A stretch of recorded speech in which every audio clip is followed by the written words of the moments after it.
Hello, good evening students. बच्चों, इसके पहले वाले वीडियो में मैंने आपको बताया था कि प्राकृतिक संपदाएं क्या होती हैं।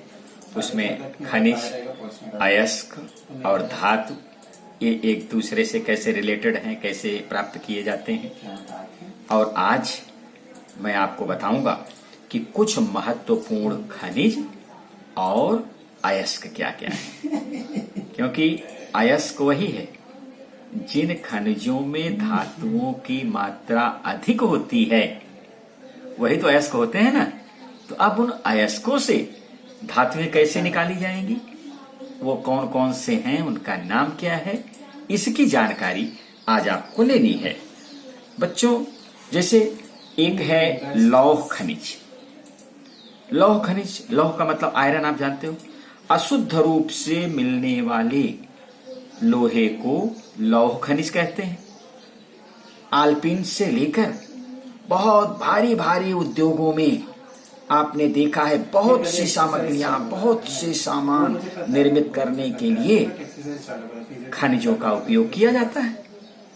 आप अपने घर में भी देखे होंगे, फैक्ट्रियों में भी कहीं आप विजिट को गए होंगे, वहां देखे होंगे। जैसे खेती का उपकरण जो है, रेल की पटरियां, ये क्या है? ये लोहा है कि नहीं? लौह है कि नहीं? ट्रैक्टर का जो हल बना हुआ है, ये सब लौह ही है। उसी तरह से मैग्नेटाइट, हेमेटाइट, लिमोनाइट, सिरेलाइट, ये प्रमुख 4 लौह खनिज हैं। 4 लौह खनिज मुख्य रूप से हैं: मैग्नेटाइट, हेमेटाइट, लिमोनाइट, सिरेलाइट। इसको आपको दिमाग में रखना है। दूसरे प्रकार का मैंगनीज है। मैंगनीज के खनिज कार्बोनेट, सिलिकेट, ऑक्साइड के रूप में मिलते हैं। किस किस रूप में मिलते हैं मैंगनीज के खनिज? कार्बोनेट, सिलिकेट और ऑक्साइड के रूप में। मैंगनीज के यौगिकों का उपयोग औषधियां तैयार करने के लिए, जैसे दवाइयां, किसका? मैंगनीज के यौगिकों का उपयोग। और कांच को गुलाबी रंग देने के लिए भी इसका उपयोग किया जाता है। किसका उपयोग? मैंगनीज के यौगिक का उपयोग औषधियां बनाने के लिए और कांच को गुलाबी रंग देने के लिए, गुलाबी कलर देने के लिए।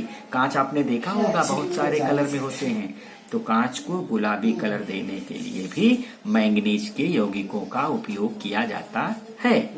विद्युत उपकरणों में भी मैंगनीज का उपयोग किया जाता है। ये 2 हो गए। तीसरा है बॉक्साइट। एल्युमिनियम का प्रमुख अयस्क बॉक्साइट है। ध्यान रखना, एल्युमिनियम जो धातु है उसका मुख्य अयस्क क्या है? बॉक्साइट। इसमें एल्युमिनियम का अनुपात 55% होता है। कितना? 55%, मतलब मोर देन हाफ, इतना ज्यादा रहता है। इसीलिए बॉक्साइट को एल्युमिनियम का मुख्य अयस्क बोला जाता है। अब बॉक्साइट प्रमुख रूप से एल्युमिनियम ऑक्साइड से बना होता है।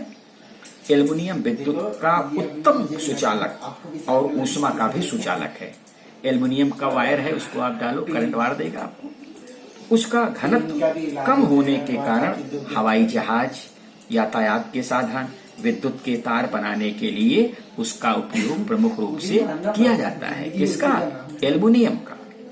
तांबा, लोहे और अन्य खनिजों के साथ तांबा अशुद्ध रूप से मिलता है। इम्प्योर रूप में तांबा भी मिलता है लोहा और दूसरे खनिजों के साथ। तांबा शीघ्र विद्युत चालक, मतलब तांबा में से बहुत जल्दी करंट प्रवाहित होता है। इस कारण विद्युत के तार, रेडियो, टेलीफोन, गाड़ियां, बर्तन, मूर्तियां तैयार करने के लिए तांबे का उपयोग किया जाता है।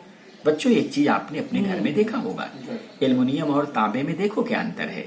एल्युमिनियम से बिजली के वायर बनाए जाते हैं, खंभों में लगे रहते हैं, लेकिन पंखे के अंदर देखो जो वाइंडिंग की जाती है वो तांबे का तार होता है ना। क्यों?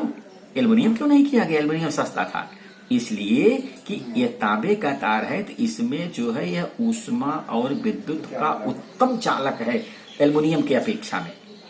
इन सबसे ज्यादा उत्तम चालक तो चांदी होती है, लेकिन चांदी तो कौन लगाएगा। लेकिन भाई ठीक है, तांबा हमारे बस का है, हम तांबे की वाइंडिंग करा देंगे, पंखा हमारा चलेगा, उसमें करंट ज्यादा प्रवाहित होगा। इसलिए एल्युमिनियम के अलावा, एल्युमिनियम के अतिरिक्त हम तांबे का उपयोग उसमें वाइंडिंग में किया जाता है। अभ्रक विद्युत अवरोधक है, मतलब वो विद्युत को रोक देगा। सुचालक कौन कहे, वो ब्रेक लगा देगा, कुचालक समझ लो उसको। उसके परत की मोटाई के आधार पर उसका मूल्य निर्धारित होता है। कितना मोटा है अभ्रक, उसी आधार पे उसका रेट जो है वो डिसाइड होता है। औषधियां, रंग, विद्युत के यंत्र और उपकरण, तार विरहित संदेश प्रणाली जैसे अनेक उद्योगों के लिए अभ्रक का उपयोग किया जाता है। ओके डियर स्टूडेंट्स, अब देखेंगे हम ईंधन, फ्यूल। ईंधन का क्या मतलब? ईंधन के लिए पत्थर का कोयला होता है, इसका उपयोग ईंधन के रूप, आपने देखा होगा चिमनियों भट्ठों में कोयला झोंका जाता है कि नहीं। कोयले का उपयोग आज भी आप लोग देखेंगे, कुछ इंजन भी अभी हैं जो कोयले के चलते हैं, रेलवे इंजन। तो ये सब जो है ईंधन के रूप में किए जाते हैं। और एक खनिज तेल और प्राकृतिक गैस है। आप गए होंगे अगर मुंबई हाईवे, वहाँ गेटवे ऑफ इंडिया घूमने के लिए, तो आप देखे होंगे समुद्र में बीच बहुत अंदर की तरफ हेलीकॉप्टर वगैरह वहां आके उतरते हैं। वो क्या है? वो भी तेल का